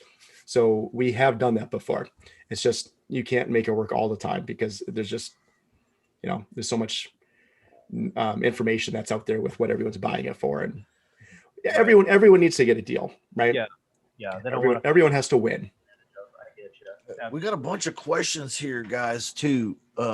Let's open the floor if we can to the Zoom room. I know Victor, he's been the guy with his hand up for quite a while, and I feel sorry for him now. I'm like, hey, we should call him Victor. I want to be where Victor's at. Like that. Right. Yeah, I like that. Jesse, really appreciate all the information, man. I'm getting so much out of it. Good. To just ask a couple of questions in terms of I think in terms of an avatar, right? So I'm looking at, okay, here's your buyer, and I'm looking for, first of all, I'm probably looking for business owners, maybe even high net worth buyers. It kind of sounded like you said something in regards of them because of tax situations. And I'm sure that's one, right? Because of tax situations, and I've been in the mortgage business as well. So nice. I know we do everything that we can, also a self-employed person, to lower what Uncle Sam thinks we're making, while we're doing something else. But the lender obviously is going to look at just the numbers you put on paper. Mm-hmm. So there's that guy, right? Mm-hmm. Is there another avatar that sort of fits, what we're looking for in terms of a buyer pool? And also to piggyback on that, we're going to basically source these through our network and through communicating and connecting with people such as your local mortgage brokers, your local real estate agents, people who cannot get other people qualified, who know that they have monies and whatnot, but they can't do the traditional. Correct. Yeah. So let me answer your first question. Okay, cool, man. No, great questions. So yeah, so number one, what I teach and when we're partnering in a new market is, let's go after the lead sources, right? Like, why would you go after a lead when you can go after a lead source that's going to continue to give you leads, right? So yeah, so those lead sources are other agents, they're loan officers. I mean, those two alone, that's frankly all you need. It could be divorce attorneys, it could be bankruptcy attorneys, could be financial advisors, financial planners. They get both. They get tenant buyers and they get investors. So it's like, hey, do you ever have X, right? So loan officers, do you ever have turned down, right? Hello. Yeah, obviously, of course they do. What do you do with them, right? Probably don't have a solution, probably don't have an option. And if they do, we're probably better, right? Or at least we're another option. That's it, right? Agents, when was the last time you had a deal fall apart? What did you do? What happened, right? Then you want to tell them, here's who we work with. But yeah, we've had folks, I'm just thinking in the last 60 days of deals I've closed, right? One of them was a nurse. So she was a nurse. Her husband is an electrician. She makes, good income, but she got into a car accident a couple years ago. And so pretty bad car accident, racked up a lot of debt, wasn't working for a while, right? You can see things, starting to spiral downwards. But now they paid off debt. They threw down like 40, 45 grand. She makes good income. Their credit just hasn't gotten there yet. Where did I get that lead? A loan officer. Then there's another one I had. They put down $80,000 on a house. Craziest thing is I actually know this person from growing up, but that's not how I found them. Right. I found them through their agent. How did their agent find me? Their agent found me through my new assistant. So my new assistant was started to tell people, hey, here's what I'm doing and who I'm working with. Yeah. And then she knows him. So I knew this dude from school, but he knew her, she knew blah, blah, blah, blah, blah. 6 degrees, right? It's just crazy. It's just crazy. So that's the thing is you got to just, I love people. I love people. I love to learn what, all about people. I want to help people. I want people to live the best life they can and do good things. And, when you're doing something you love, when you're making money, you can give back, you can share, and you can do that. Right. So And well while doing good. Exactly. Yeah. And that's, every great tenant buyer knows some other great tenant buyers, right? yes, absolutely. Absolutely. Yes. Yeah. Who else do you know like you in your situation? Right. Yeah. Right. And all these Exactly. all these On the different flip side of that, there's an avatar for the property. So can you speak a little bit on what property we're looking for? What markets are best for us? Are we looking for executive homes? Are we looking for homes, just above the average, which will give us, better returns, maybe a little scarce and has a smaller buyer pool? Can you speak on that a little bit? I can. Yep. So again, with what I do with the slow flip, I'm not even looking at homes at all. Okay. My tenant buyers come first. They pick out the homes. But what I'll follow up with that is, yeah, they're doing. If you take wherever you are in your market, right? You take the bullseye, right? You take the sweet spot of where you're at. We're there and higher. So I'm not doing low end homes. I'm not doing a lot of places that need a lot of work. Now, I will say I've done at least a dozen deals just on properties that are, they need some work, right? These are like rehab properties. Sure. And, but the cool thing is my tenant buyer was someone who's in the trades. Like how many of those are out there, right? How many of those are out there? Like, oh, my taxes are a freaking mess. I haven't filed in 7 years, but I got 40 grand in the bank and I can fix anything. I'm like, you're my man. Like I can't fix nothing, but you can. Let's go. So we've done deals like that. So I've gotten deals from wholesalers that are like, oh, it's a skinny flip. I'm like, I'll take it. I got a guy. So I know someone's looking for that. I know new investors want to get in the game. Well, a new investor doesn't have 20% down plus the rehab money, right? But they'll do a contract for deed all day long or a lease option. So I'll let them come in. So you can make those work too, and we definitely do. But if I just want to take the general bullseye, it's the median price homes in your market and a little bit higher, frankly.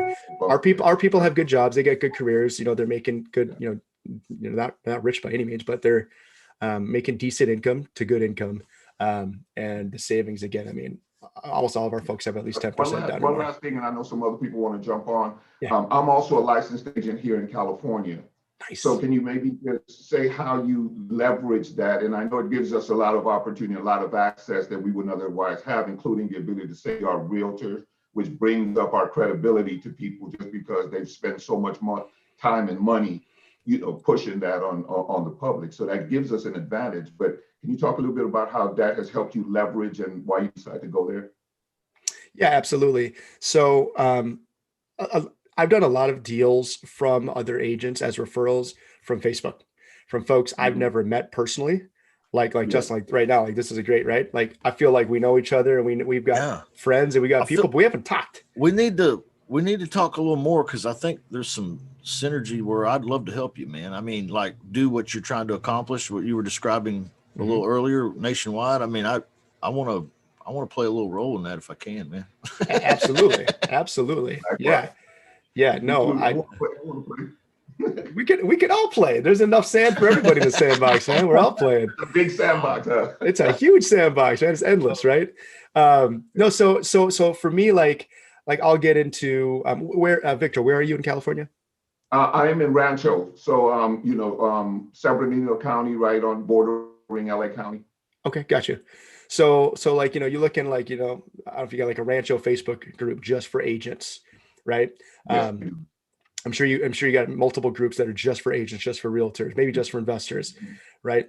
I'm at the, luckily at the spot now where like someone will say, hey, I need a CD house, and they're not thinking buyer, they're not thinking slow flip, they're thinking property, and like who has one, and then someone will tag me and they say, hey, talk to Jesse, and then like 3 or 4 people tag me. That's pretty cool. Now they're like hitting me up and like, hey, tell me about you and your program. What's this all about? We've done a bunch of deals that way. And then once you get in and they understand how it works, like, wait a minute, so I still get paid almost all of my commission when it would have been a turn down, and it would have made 0 if I bring them to you. Yeah. I'm like, yep, that's how it works, because I pay out the agents very well. Right? I don't have to, but I do, because then they come back and then they tell their friends, and then they're at their meeting, right? And they're like, hey, I just closed this deal that would have been a goose egg. So through Facebook, through posts that way, through meetup groups, through other loan officers who know that. But just being licensed, like if I wasn't licensed, I wouldn't be able to be in some of those groups. I joined a brokerage. So here's one of the things I'll tell you is, for folks who are not licensed, or if you are, I think it's, in my opinion, I would go to a place that you can get 100% commission, or as close to 100% commission as you can make, but that has a lot of agents. Okay. So if you're out there as a broker and you're a one-man show, then you have a lot of people you're not in front of. So I'm in a real estate office. A good friend of mine owns it, runs it, started it, but there's 600 agents.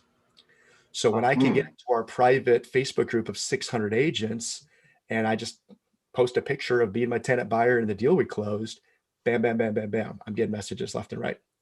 And then they've invited me to come speak. So we have like a team. There's a team there that's about, I don't know, 60, 70 people on this team. And I went and spoke to the group, and all of a sudden I get 5 tenant buyers out of it and 2 investors. Like, that's a good hour of my time. So like those types of opportunities, I wouldn't have had the chance if I was not licensed. I truly think. And again, when I do a deal, and I'd be happy to do we can do a follow-up Zoom like this, or another thing where I can kind of show you the inner workings of it.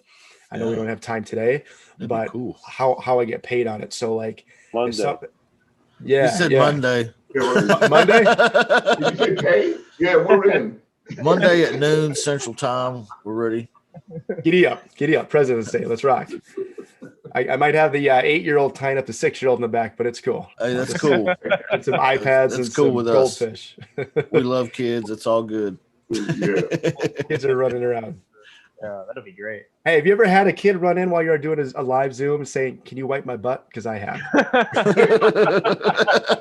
Like live. And with strangers. Yeah.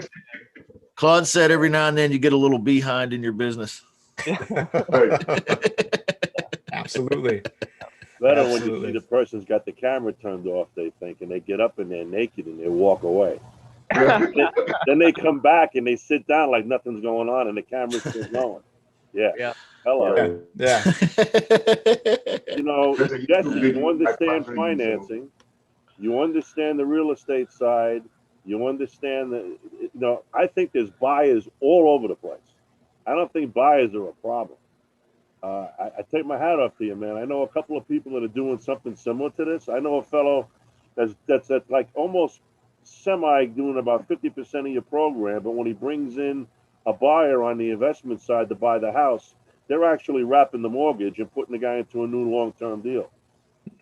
So I don't know if you get involved with that. I don't know if you do them at all, but I would love to see more about. I don't know how you're making money on this. You explained it, and these people are jumping in and asking questions that I almost got it, but I didn't get it. Yeah. So okay. So he talks fast, man, and there's a lot to cover.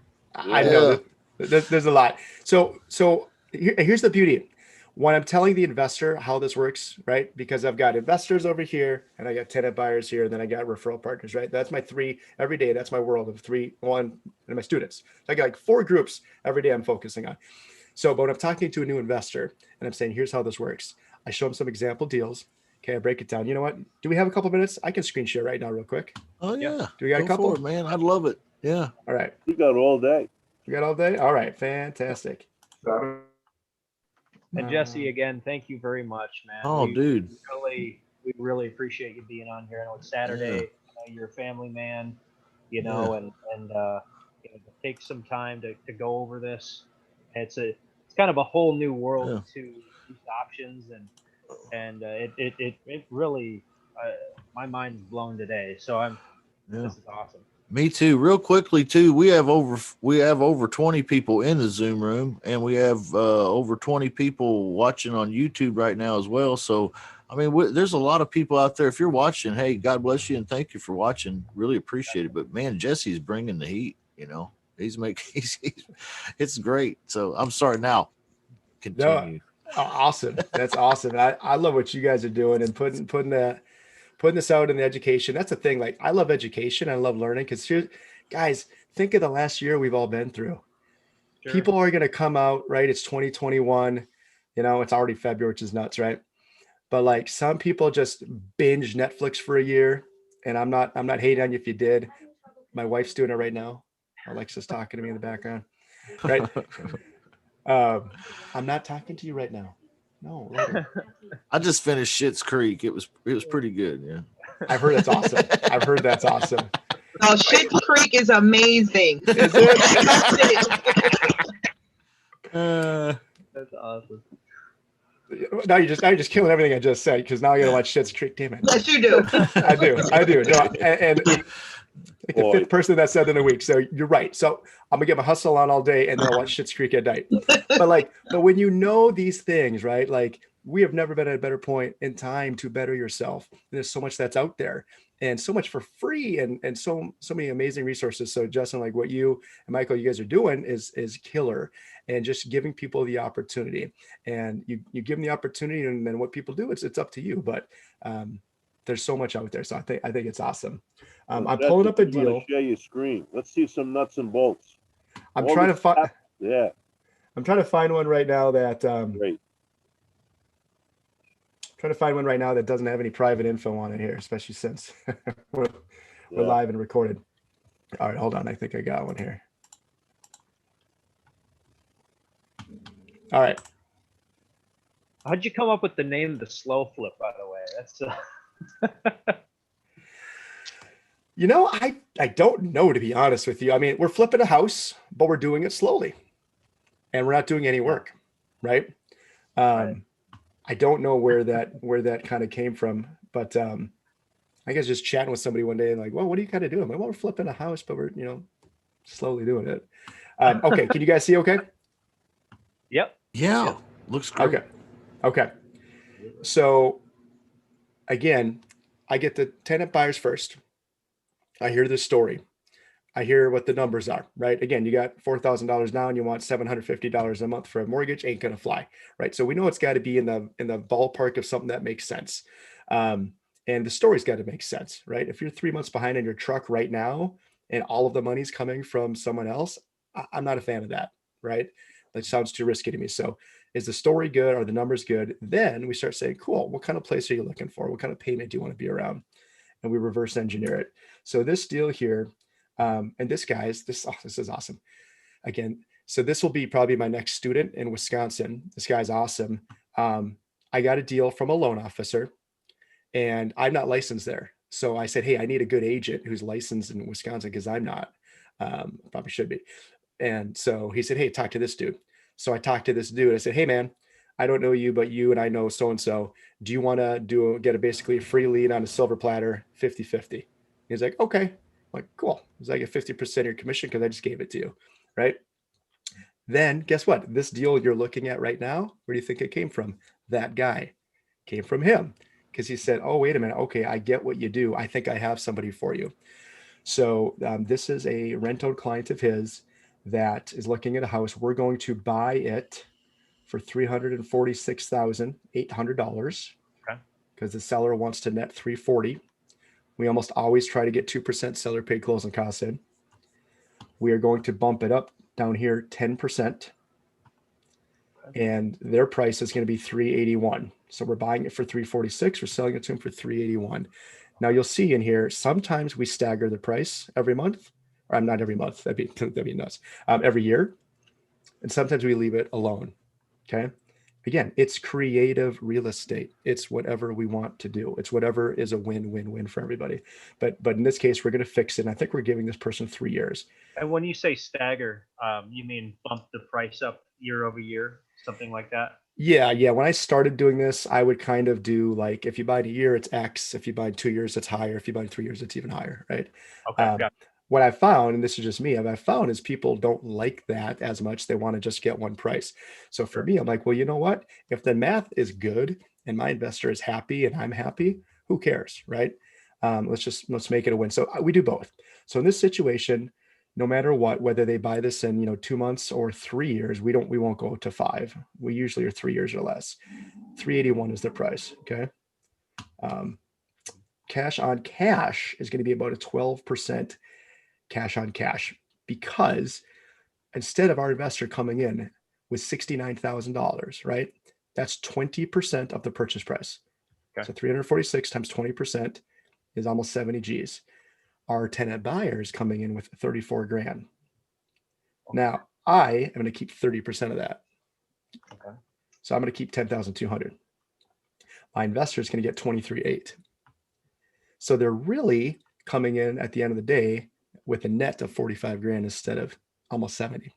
Sure.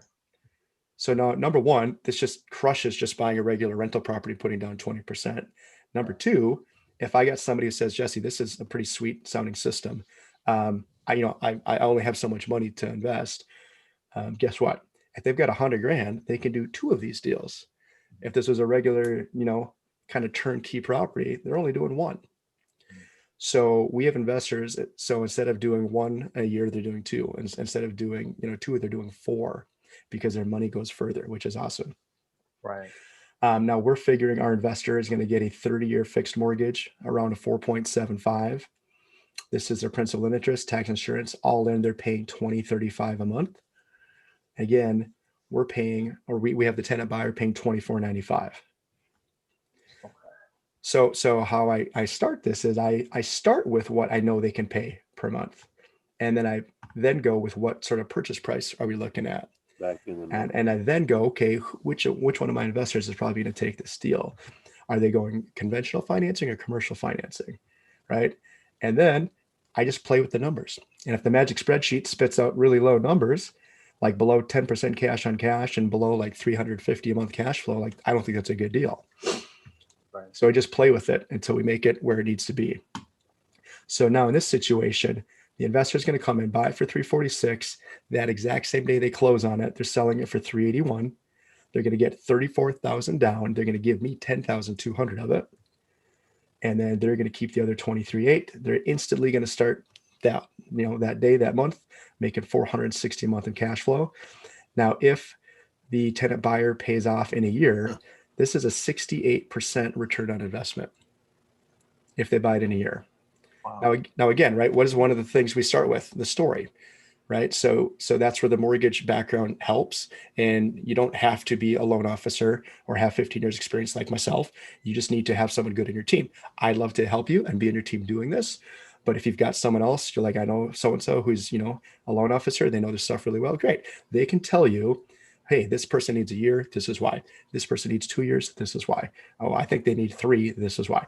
So I know this isn't happening for at least 12 months, right? It's just not. They're not going to qualify. But anytime between a year and 2 years, I think they can get this done. If they go up to 24 months, we're at an 83% return on investment. Horrible. Yeah, I mean, that's wow. I think we should just put that in your savings account and just hang on to it, Yeah, or a mayonnaise jar, Yeah, I like the mayonnaise jar. I mean, I will pay for the magic spreadsheet. You pay for the magic spreadsheet? The magic spreadsheet, man, it spits out money. And so here's the cool thing, guys. So we talk about being licensed. I'll make 10,200 on this deal just from the one part. Then I'm going to get commission because I'm representing the investor who's going to go buy this house. The seller, right? And any normal real estate transaction, the seller pays commission. Sure. So I'm going to get 2.7 or maybe 2.5 of 346,800. Somebody take out a calculator, do that. 346,000 times 2.7.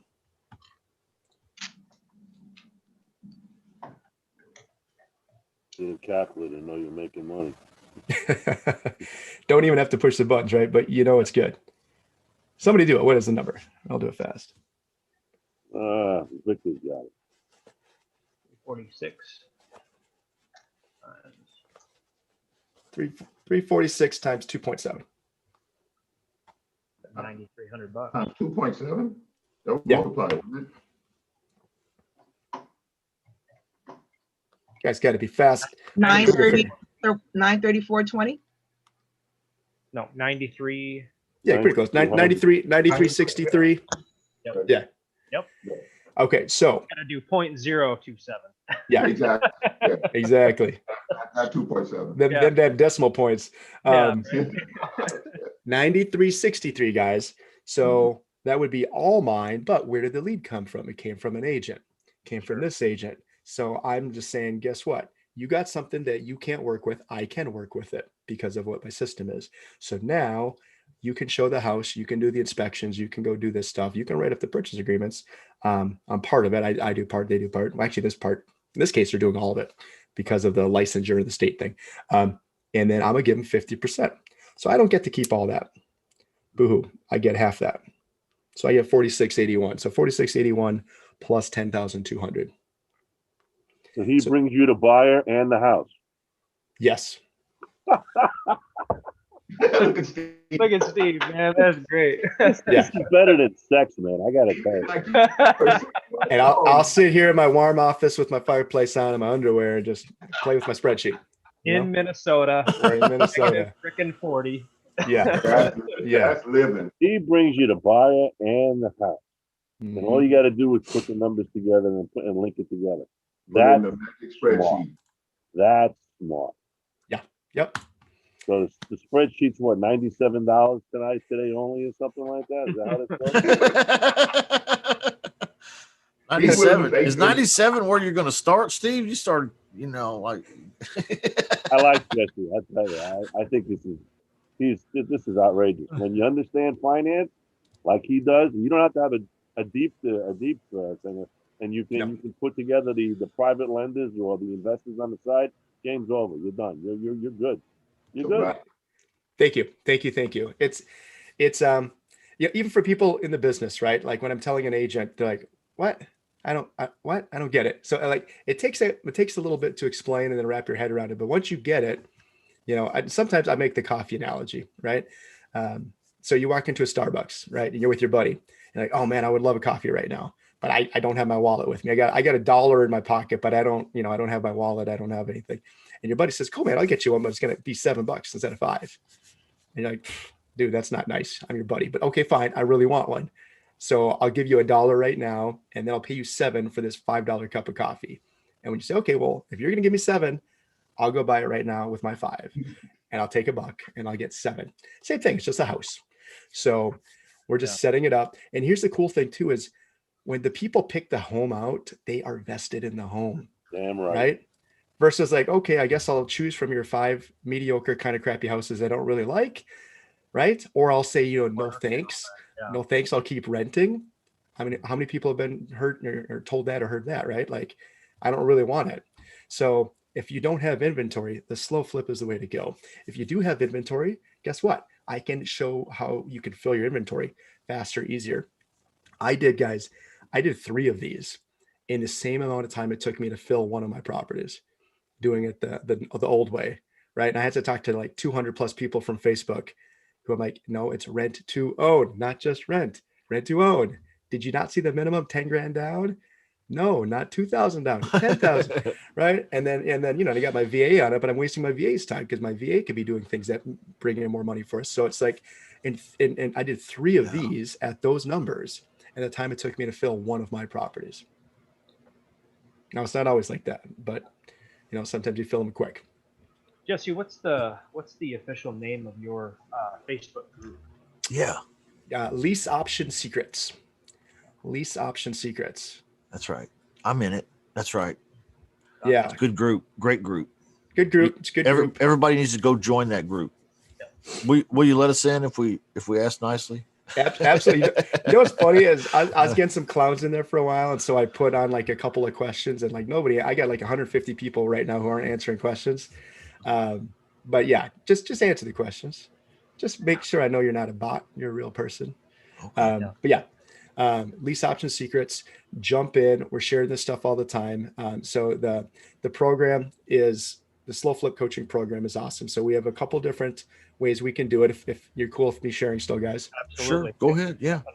Welcome. And oh man, and we can do so much work together. We can work with other wholesalers. We can work with rehabbers. We can work with cash buyers. We can work with agents. We can work with lenders. It's just mixing and matching. So what I do is I have two different options. One is a JV program. Of course, it's a little bit more money. One is not a JV option, but we do weekly Zoom calls every single week. And we're jumping on, we're going through your deals, problem solving, your leads, how you're finding people. But even if you're not in the JV program and you're just doing the weekly, we have a private Facebook group, we have a private members area, and I have hours and hours of videos just like this, hours of me with an investor selling them, answering all their questions, showing them the spreadsheet, walking through the spreadsheet. We have hours of talking to agents, how I sell it to an agent, how I sell it to a loan officer, right? Here's the magic spreadsheet. Here's how to use it. Here's the emails I send out. Just copy, paste, change your name. I just see a question. Is he versed and established with Texas lease option laws? Yeah. John Jackson just had me in his podcast, I think a week ago, 2 weeks ago. He was here last week. Was he? Yeah. John. Yeah. Jumping John. JJ. Yeah, good old one of a John. kind. Good old John. You know what? Everyone just laughs. Thank you. What's that? Yeah. I got in the Facebook group. Thank you. Yeah. Boom. Nice. Oh, you must have just answered everything. Sweet. Magic how that works. You just answer questions and you're in. But yeah, so yeah, we can do this everywhere. Victor, you had brought up something, or sort of, you mentioned something that made me think. I've talked with a number of people from California. Okay, let's be real. Okay. Cali's a different place. Yeah. Cali's a different place. Different animal here. Different animal. Yeah, it's like New York and California. This system and strategy, I haven't done a lot of deals in California this way, the same way. It's just math. At the end of the day, it's just math. It can work. Right. But what I've got more people doing, saying, hey, how about I invest elsewhere? Right? How about I invest in other states if I live in Cali? So you could find, Victor, investors and landlords and people who want to be landlords. They don't have to do this in your backyard. You could find part of the puzzle and we could go put them in other states. And then we could go mix them, with Anthony or with Addie or Vernon somewhere else, right? And we can put this together. My stomach is growling. But even in California, with the high price of houses, there's still loads of people with big down payments that don't qualify. Correct. And you've got people with big bucks sitting in IRAs right now that they're just gathering dust. I think it's perfect for high-end areas. I'm on Long Island. Oh, man, a house in the hood is $500,000 now. Jeez. So, yeah, it's crazy. But if you can afford that, and you got that kind of change to put down, I mean, that's something that's not as risky. One other thing too, talking about that, my brain just bounces all over. So talk about risk, right? Let's just talk about regular investing right now. Let's talk about being a landlord with COVID, right? And not being able to necessarily get people out of your house if they ain't paying. That's one of the questions I get from new investors, right? It's like, oh, what if people stop paying me? It's a great question. You got to ask that question. You got to think of everything that could happen. Yep. All day long, I'll rather have the guy that just gave me $30,000 down. Oh yeah. Versus the guy who gave me $1,300 and like, this is Jesse's house, whatever, versus this is my house. I just threw down 30 G's. If he stops paying me and I can't evict that person, I'll pay for my mortgage out of that 30 G's he just gave me. That'll last a while. Right. And who's going to throw in that kind of money if they think that they're not going to pay, So logic there. That's just unlikely. In the game. Yeah. Have you had any of these that didn't go to the finish line that they had to vacate and put somebody else in? Yeah. Yep. Another great question. So, I mean, again, I've been doing this for about 10 years now, right? Started 2011. So yeah, I'd love to say that we're 100%, but that is definitely, that works out better for the guy that's your investor, right? Oh yeah. I mean, turns out like he just makes gobs more money if that happens. Yeah, the that's the thing is I was like, okay, what if this, what if that, right? So I get into the what ifs right away. Let's look at the good, bad, the ugly. So if it happens, you have so many different ways you can do it. So number one, like the very first deal, you know what? The first deal I ever did didn't work out on time. So here's how the very first deal I did, the one that I learned from Joe back in the day, right? Made $8,000 on this deal. They didn't buy on time. Why? Because I told them, I said, guys, you have to restructure your taxes. You're writing off too much. Do not file your damn taxes before you talk to me. What did they do? File their taxes. And then they gave them to me. I'm like, guys, you didn't do what I told you to do. Oh, and then they were going through divorce in the middle of the process too. So, okay. I'm like, well, your 2 years is up. But they were super nice. They took great care of the place. They actually fixed the kitchen. They fixed the deck outside, ripped it off, put a new deck on, and fixed the bathroom. I bought this thing for like $100,000.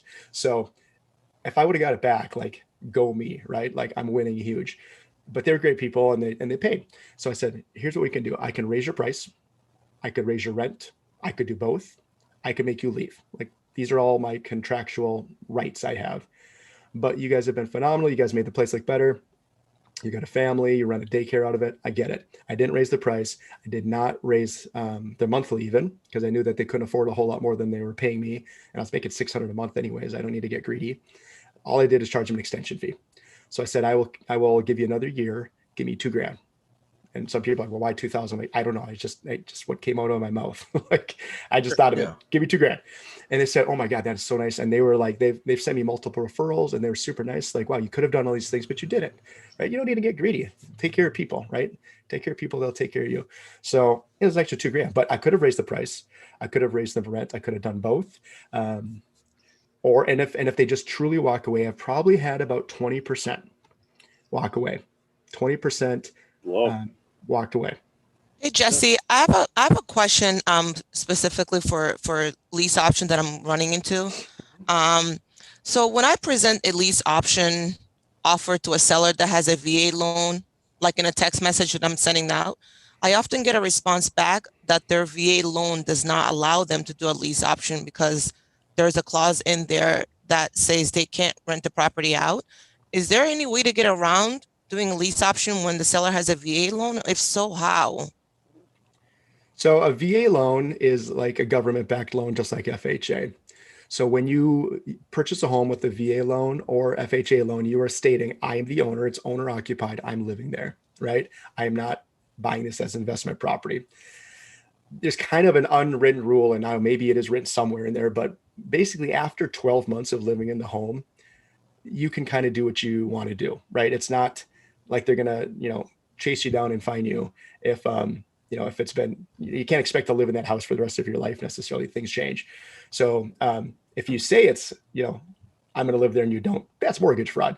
But eventually, if the circumstances change, then you can do that. So number one is they don't know necessarily. And I'm not saying hide things. I'm not saying lie by any means. I'm just saying they don't know you have it rented necessarily. And here's the thing: what else are they going to do, right? What's their other options? I would just go back to them saying you can rent out your home unless they just bought it. Like, did they buy it in the last 12 months? Then I'd say that could look shady and that could be bad. If they've been there for more than a year, right? It's not that going to be big of a deal. The bigger deal is that they get paid on time every month, right? Just to add to you, saying that, I've even heard that, hey, I buy a house, 6 months happens, or 6 months goes by, and all of a sudden a life event happened that forces me to have to move from there to another state or outside of that area. Mm-hmm. In that case, and I mean, you know more about mortgage than I do, but I have heard that is actually something that they would allow as well. But it has to be some sort of situation like that forces you to move. It happens. Yeah, like if they have to go serve overseas, like for example, I'm in Georgia, so there's a lot of military bases down here, and especially in Savannah.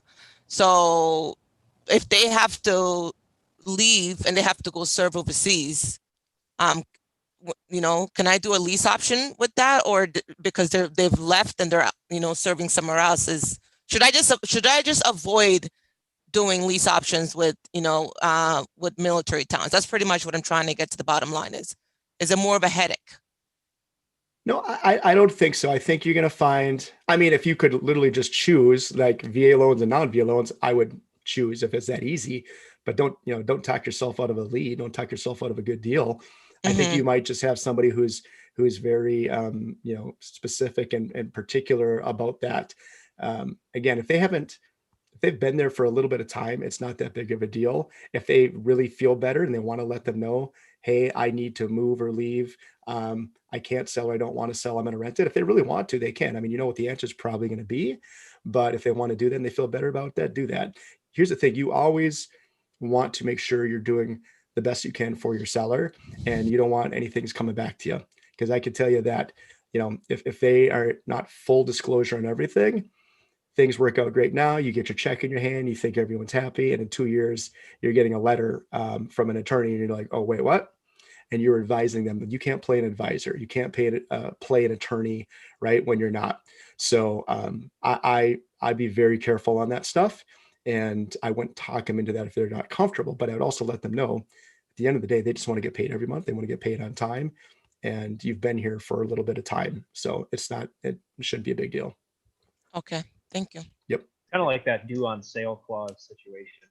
Mm-hmm. Like it's in every single mortgage that's been written since God knows how long, right? Yeah. But the reality is, I mean, unless something really weird happens, like 2% gets called. You know what I mean? So yeah, I'd rather play play with the 98% likelihood that it's not, and just do the deal. And worst case scenario, you get out of the deal later on. I mean, however you have to do it to make it work.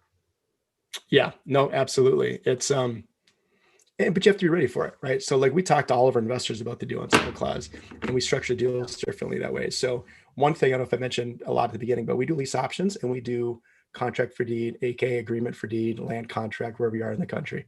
We do both. And there's pros and cons to doing each. And there's pros and cons for the tenant buyer. There's pros and cons for the investor. And you need to know. And it depends on the type of financing you're getting. So when we do commercial financing, right, you got to know your options. You got to know how to pivot. That's how you can do a lot of deals and make a lot of money and help a lot of people, is by knowing that stuff and how to pivot and how to figure it out. So like if we do a commercial or work with a commercial lender, they know we're going to buy it and sell it that same day at a CD. Like there's no secrets. And sometimes they even want to see our contract for deed. They want to see what it looks like. So like there's zero secrets. Now, if we're working with a conventional lender, we might not tell them, hey, by the way, we're getting $35,000 down on an option fee, and we're going to sell this on a lease option. We're not going to tell them that. They don't need to know that. We're telling them we're buying an investment property, which we are. That's the case.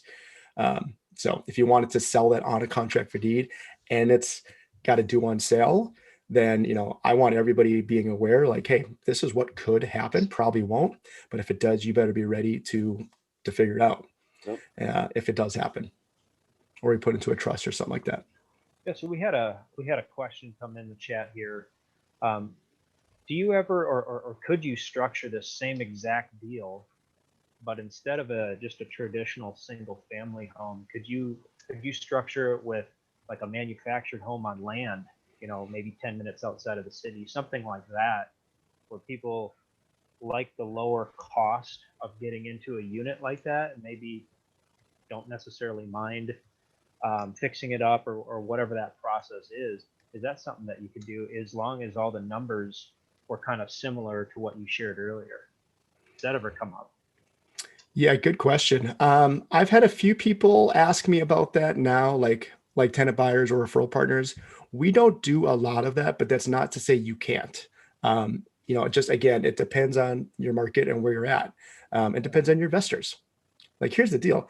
The system's the same, right? At the end of the day, it can seem complicated, especially you get into the magic spreadsheet and like, are we doing a lease option? Are we doing a contract for deed?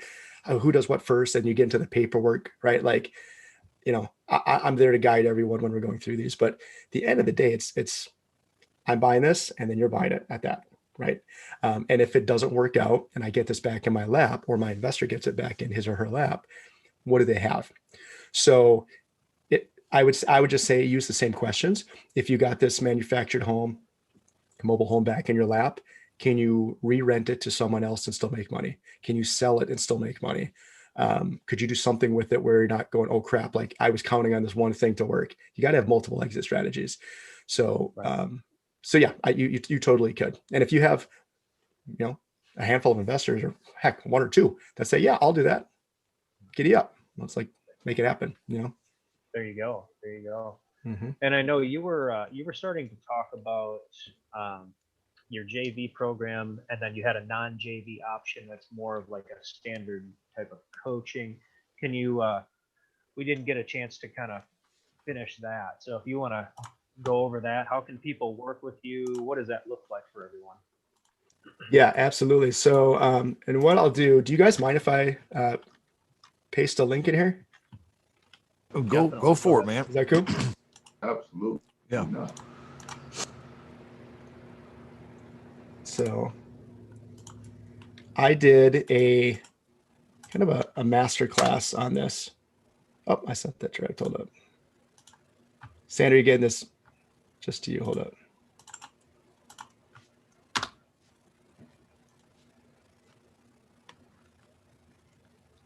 Class, got it.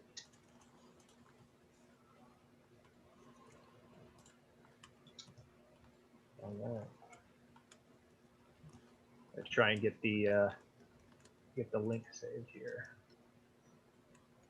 and then I can throw it back into Cool. the open chat. Cool. So I've got two here. I'm gonna paste to everyone. Got it. So yeah, so we kind of have two different levels, and then of each level we have two different payment options. We have a one pay, which of course you save some money, and we have a payment plan. But basically the JV is like we're doing deals 50-50 as long as you want. So if you want to do them for the next year because it's just easier to crush deals and you've got other things going on, cool. If you want to do them just for the first few till you really figure it out, that's cool too. It doesn't matter to me. But if I'm helping at all, either bring on the tenant buyer, bring on the investor, or even if you have all the pieces, but I got to help sell it, right? I got to help with all the putting it together. Then we just share it. So you can pay back the investment very quick and very easy with doing that. If you want to just say, nope, I think I got it. Like I'll watch all the videos. I'll be on all the weekly calls. We got the private Facebook group. I'll talk to other people. Like I don't need you to hold my hand. That's all good too. I just had a guy sign up yesterday who wants to do that. He's like, I think I'm good. So then it's a private members area with, again, tons of videos of how to talk to investors, how to talk to realtors, recorded calls with people, the questions they ask, what to ask them, the checklist of how to find people. We have a quick 30-day action plan. But yeah, so it's awesome. Like there's just so many different ways to mix and match. And again, you don't have to find all the parts. That's the cool thing with this, right? So like you're saying, like, I mean, Justin, you might have 3 awesome tenant buyers right now, but you don't have the properties for them. Michael's like, hey, I can think of 3 people right now who want to get more rental properties this year. And we just talk. Michael, who are these 3 people? Let's line them up on a call. I'll jump on a Zoom with them. We'll all do it together. Justin, let's talk about your tenant buyers. Boom, boom, boom. Throw them in the magic spreadsheet. Yes, deal. Yep. Even so, it doesn't even have to be like you got all of it. You know what I mean? It's just mixing and matching. Love it. All right. So both of these different links. Yeah, watch the slowflipmasterclass.com with the masterclass registration. Watch that one first. I just put it in the description of the YouTube video. If you're out there looking for it, you're like, hey, what are they talking about? It's in the YouTube video description. So sweet. Check it out there, guys and gals. If you're out there watching it, thank you for watching today. I know we've gone a little long, and Jesse's starving to death, man. You hear my stomach going on here? Hey Jesse, I had a question if we can ask. Yeah. Say for instance, you get with the seller and they have a house for 200,000, right? And it's at market. This is what it's worth. Okay. And you can't talk them down, so you're gonna offer them the 200,000, right? And then you mark it up. We'll just say you mark it up 10,000. So now the house is out there for 210,000. But then you have an tenant buyer that come and they say, hey, I want to put 50 down, but you only marked it up 10. So if they want to put 50 down, you mark it up 10. So it's a $40,000 spread there. What do you do with the 40,000? Because to my understanding, you cannot spend that 40,000 until you find out if they are going to purchase the house at the end or not. So what do you do with that $40,000 when the end tenant buyer give you more than what your fee is that you have factored into the sale? What do you do with that extra money? So in that situation, again, the money the tenant buyer is putting down, that is going to the owner of the home, which is my investor. My investor gets that money. That's the investor's money, right? Now they have to credit that back. It's a paper credit. So they credit it back at closing when they buy.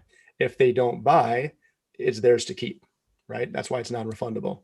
So I get my piece no matter what, because I brought the deal together, put the deal together. So I'm getting a piece. So I'm actually getting paid as a commission from the agent. Okay, I'm sorry, as an agent.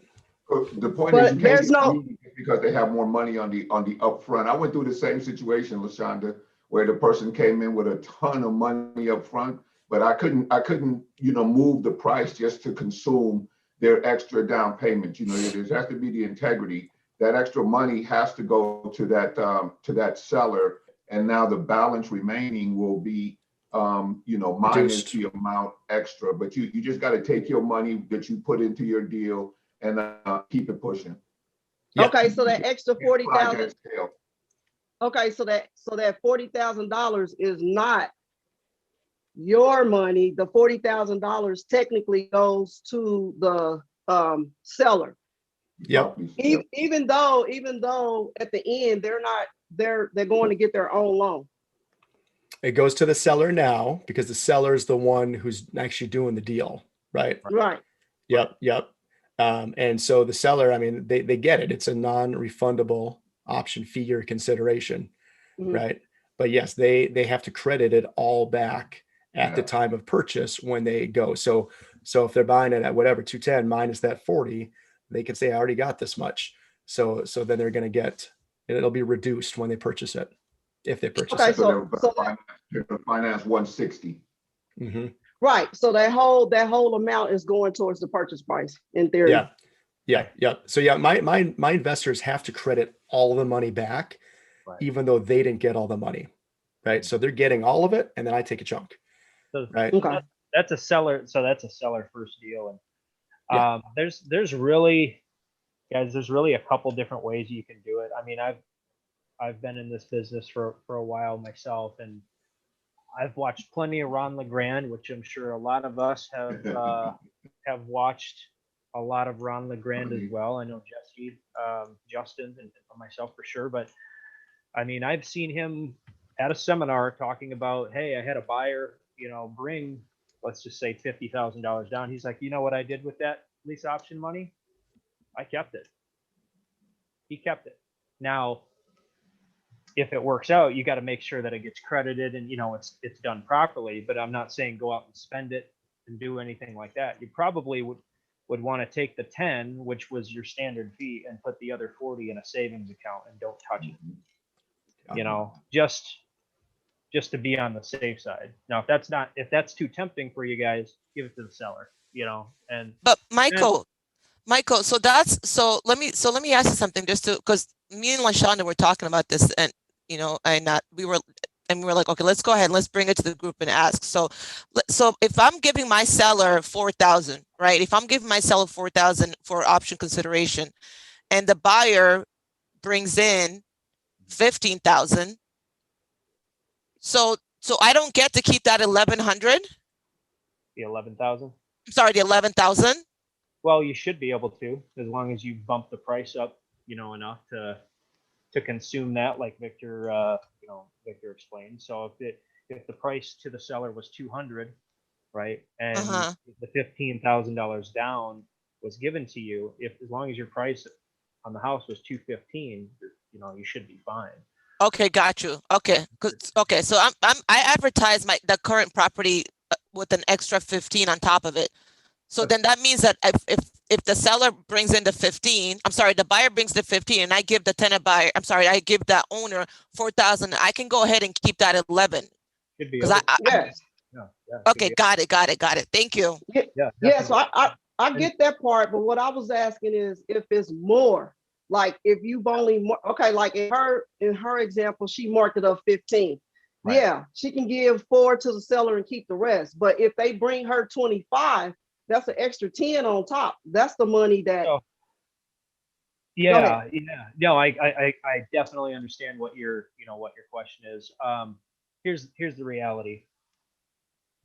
As investors, as transaction, we're deal makers. We really have to be in the deal and approach the deal as the most ethical person in that deal, right? So if we take that 50,000 and put it in a savings account and don't touch it, we know that the seller's not going to take that money and go spend it on something and then say, hey, I want my house back. Things like that can happen, right? And we put that money, you put a loaded gun in someone's hands like that, it can cause issues. Now, if it's too tempting, for you, maybe you set something up with an attorney, you put it in escrow. I don't know. You could do it a different way. But that's what I would recommend. Okay, so the moral of the story is when you have that extra, whatever it is, you cannot touch that money because it's not technically your money. So you will want to put it in another account and sit on it until you see what happens with the end-tenant buyer. But if the end-tenant buyer does not purchase the house, then you get the money, correct? You should be able to get that money unless you get sued. Then you gotta, they might sue you for whatever they put into it, and then you gotta be prepared to handle that. But that's a whole nother conversation. Got it. But yeah. Okay. Only what I would recommend is only keep, initially the amount that's your spending cash, that 10, but the other 40, I would sit on that, and just make sure that it's not spent in case you need to put that in the deal some way, shape, or form later on. Okay, that's what I thought. Thank you. Yeah. Guys and gals, it's been an hour and 50 minutes. Let's cut this man loose. Let's let him go live his life a little bit. I know we are just sponges around here and we want to suck every bit of information out of you. Like I joke around sometimes. I tell people we'll vampire you until you're dead today if you let us. I don't mind answering a few more questions if you don't mind putting up with my stomach growling loudly in my mic. But no, let's call it a hard stop. If it's still going at the top of the hour, a hard stop. Then that sounds cool. Good. Okay, yeah, guys. that sounds good. I just want to know if he's coming back on Monday. What time are we doing this on Monday? Noon Central Time. Noon Central Time. So, are you in Cali? I'm in Minnesota. Oh, you're in Central. Okay, so yeah, it's noon Central Time. Cali. How's that for a time frame? I could do noon. Yep, I could do noon. Boom. Steve. Part 2. Steve lining it up. Connecting the dots. Make your checks payable too. So, okay, I'll tell you what. Let's do this. If we're talking again on Monday at noon, everyone who's on this or who's watching this afterwards, I want to challenge you. I want to challenge you to find 3. Should we do a number or should we just say the most? How about the most? The most, let's do a list. So take out a piece of paper, write down investors, write down tenant buyers. Whoever has the most investors who want to get into property, they want to get another rental property, cash flowing real estate. Now these people have to have decent credit, good credit. They have to be able to get a mortgage. Okay. So here's who this isn't for. This isn't for necessarily the hard money folks out there, right? The people who don't necessarily have good money, good credit themselves, right? Who are finding properties to fix and flip. This is for someone who's got, good credit, has money down, has 20% down, and can go get a non-owner occupied mortgage, 20% down with the bank. Write down that list, whoever comes to your mind. Then I want tenant buyers over here. And I think what we do a little challenge. You boys want to throw some cash on this? Lay out the gauntlet, man. Let's throw some cash on this. Lay out the gauntlet. We're all sitting at home shopping on Amazon. Let's get some of that Amazon money out there. Whose cash we talking about, Jesse? Well, let's do $200 to the person who has the most investors with an appointment lined up. So you gotta have an appointment. So you have a day and a time that they want to talk. Say it again. So they got to have a day and a time next week. So I've got, John, I know, who wants to talk about buying an investment property, and he's got to fit the criteria. Whoever has the most amount of people that are willing to schedule a time to talk with you or us next week. So basically, you ain't get that money until we do that call, right? You can't put down 9 names of your cousins that can't buy nothing. This is my brother Daryl, my other brother Daryl. Daryl's cousin Daryl. He can't finance a Snickers bar, but he says this sounds cool. He always wanted to get into real estate. He bought Carlton sheets. That's great, guys. Yeah. Right? Well, that's the gauntlet right there, everybody. That's the And $200 to first place, $100 to second place. So this is. You got to see the list. It's all going to be here. What do you get? What do you get if you come in last place? You get Free set of steak knives. you get fired. Someone. Get out of my office. Get to wash my car. I don't know. You get to wash my car.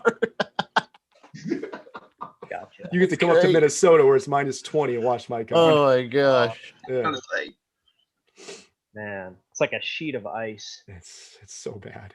Hey, speaking of Michael, by the way, I'm going to be in Florida in a few weeks.